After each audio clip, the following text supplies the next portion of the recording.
Democrat strategists are in an absolute panic as the suburban vote that they were so heavily relying on for November slips away from Biden. In this video, we're going to take a look at why voters are turning more and more towards President Trump, how Democrat strategists are panicking that they may have already lost the suburban vote, and how Biden and Kamala Harris continue to politically misstep and make things even worse. You're not going to want to miss this. Greetings, everyone, patrons all across the globe. Dr. Steve here with you. Great to be with you as always. If this is your first time with us and you're looking for some daily encouragement and optimism, as well as analysis to help you make sense of these crazy times, you have found your oasis in this channel. We post 2 videos a day, analyze the current events, analyze some super awesome conservative trends, so we can all live in the present in light of even better things to come. So if you haven't already done so, you know what to do. Make sure to smack that bell and subscribe button.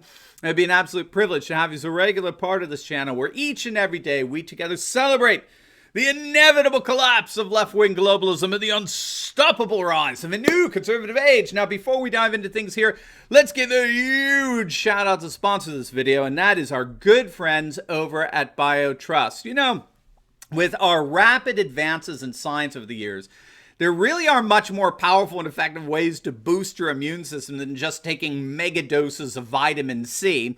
In fact, our sponsors over at BioTrust have combined 4 of the world's best immune-supporting powerhouses, along with that mega dose of vitamin C, into their #1 immunity support product, Ageless Body. Simply put, Ageless Body provides you 5 of the most powerful immune support ingredients available. I take it every day, and I love it.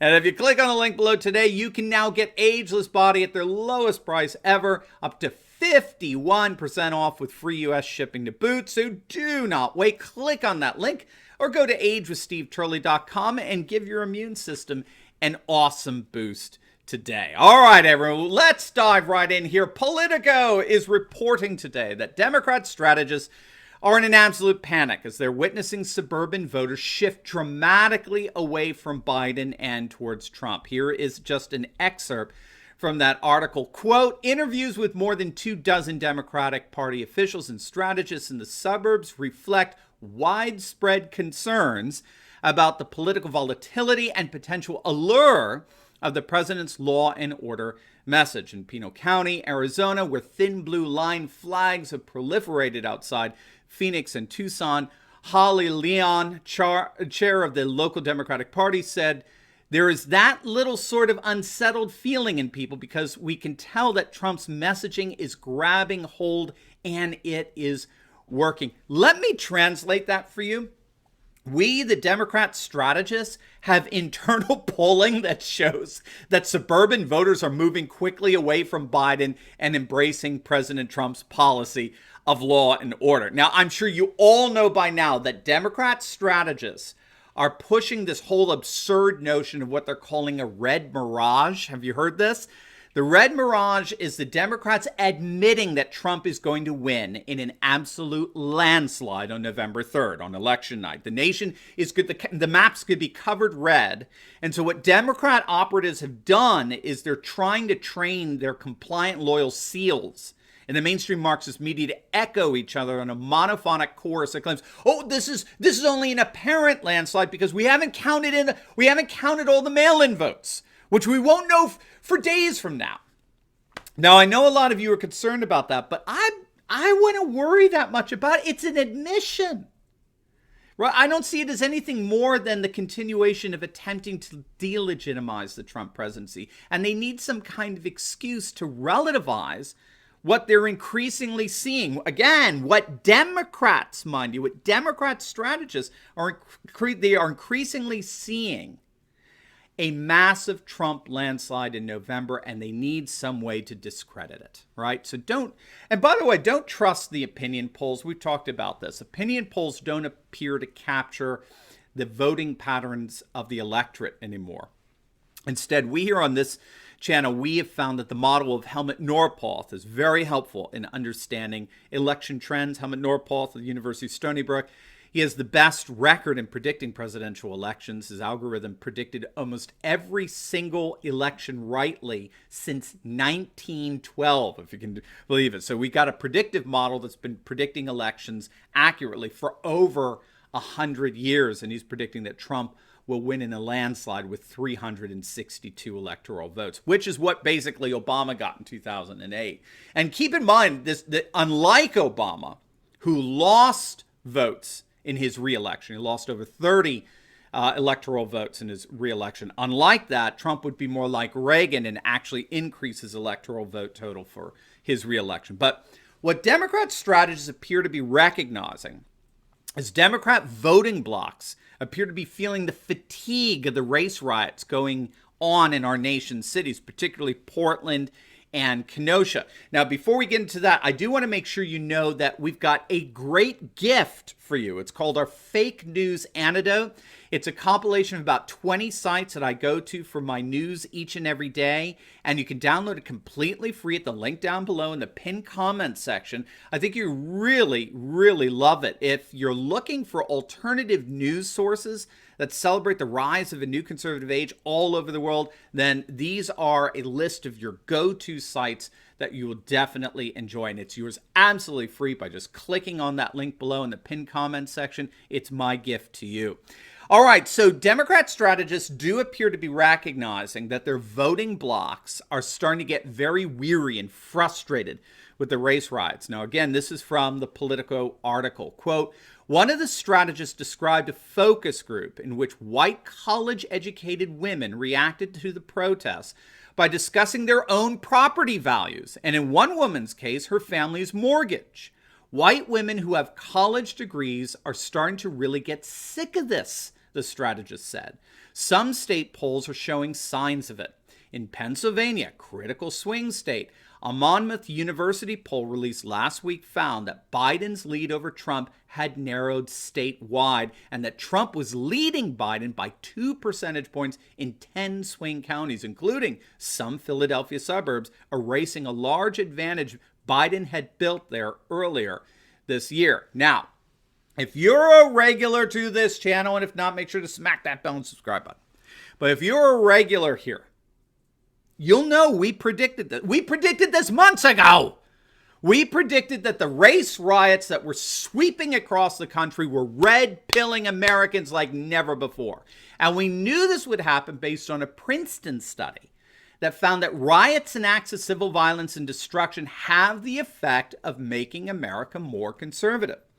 An assistant professor at the Department of Politics at Princeton recently published a paper concluding that the political effects of riots consistently benefit the political right. And what he did is he looked at 137 violent protests that followed Martin Luther King's killing back in April of 1968. And what he found was that if your county was proximate to the riots, then that county voted 6 to 8 percentage points more for the Republican candidate than it did in the previous presidential election prior to the riots, right? So riots turn the nation to the right. And I think that's exactly what we're seeing, for example, in Minnesota. Trump and Biden are now tied, get this, in the single most Democrat state in the union.